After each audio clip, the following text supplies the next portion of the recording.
Is Fort Tarsis still a safe haven? Is it in trouble? This is a question most of us will likely not ask unless you've been invested in the lore of Anthem as much as most lore enthusiasts. Hello everyone, it's DADEFUYE here with your Anthem lore entry. So before we begin to dive into the dangers looming around, we must first understand what makes up the new state of Fort Tarsis.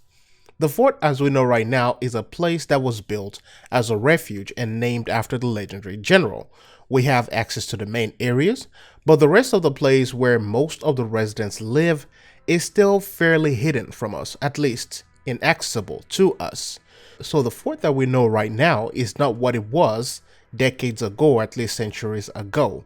Most of the current residents of Fort Tarsis did not descend from the initial residents when the fort was built. Over the years, the fort had become a refuge and have become a haven to people coming from all troubled lands and other forts. So after the separation of the Legion of Dawn, Fort Tarsis, along with other forts, were the only safe places in Anthem, apart from the capital city, of course. But as time passed, Fort Tarsis became a much important part of an upcoming war.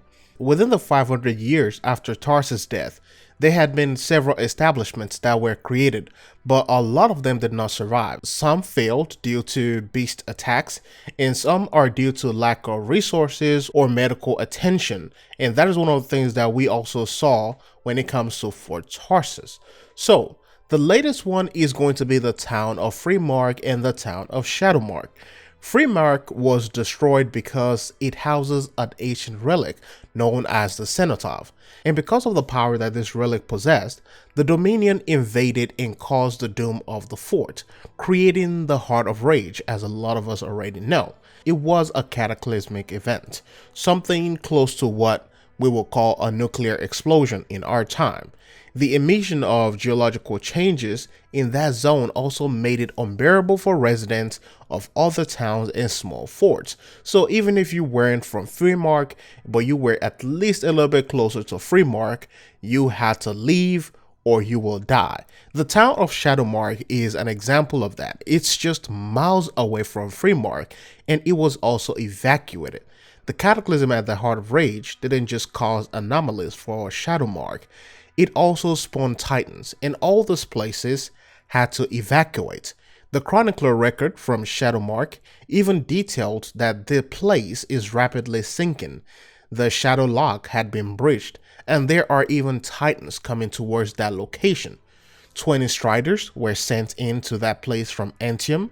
The town of Helios sent 8 striders and weapons. Fort Tarsis sent 100 sentinels and freelancers, and the fort prepared to accept refugees. From this, we've already seen waves of spies and people infiltrating the fort mixed in as refugees.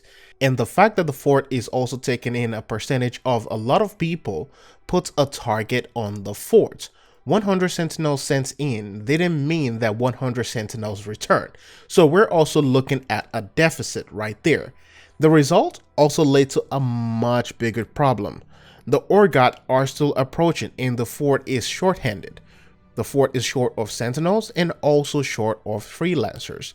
In the dispute between Janny and Yarrow, it was revealed to us that the freelancers and the sentinels are stretched thin, and the fort is almost defenseless, counting the losses of the Heart of Rage, old age, because a lot of freelancers probably got older, and of course we're looking at disabilities from people who actually got hurt and couldn't fly anymore. So when we're examining this, there's hardly anyone to strike a counteroffensive if the fort is ever attacked. Janny had an argument with Yarrow when she found out that he was recruiting new lancers, and her sentiments is not just her own. There are even several individuals at the fort who shared the same feelings. Janny lost her brother at the Heart of Rage, and a lot of people even lost their sons and daughters, like the old lady who spoke to us for a while, thinking we were her son. So this is one of those crazy things. And it's also quite obvious that a lot of residents didn't want their children to suffer the same fate or their husbands and wives to suffer a similar fate to the people of either Shadowmark or the people of Freemark. Though our heroic deed to silence the monitor is quite inspiring, there is still a major problem.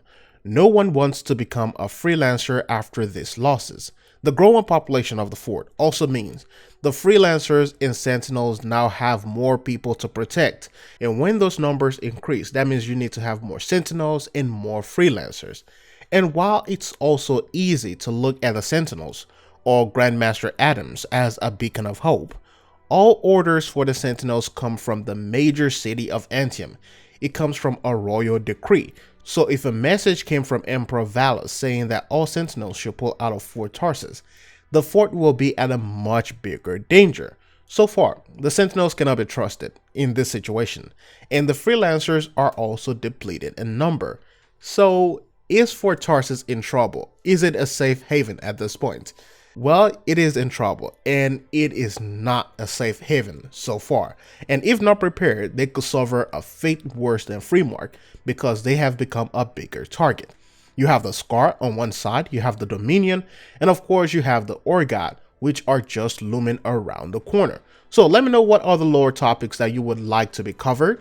Feel free to drop it down below in the comments section. Thanks for watching. It's DA signing out. I'll see you in the next one.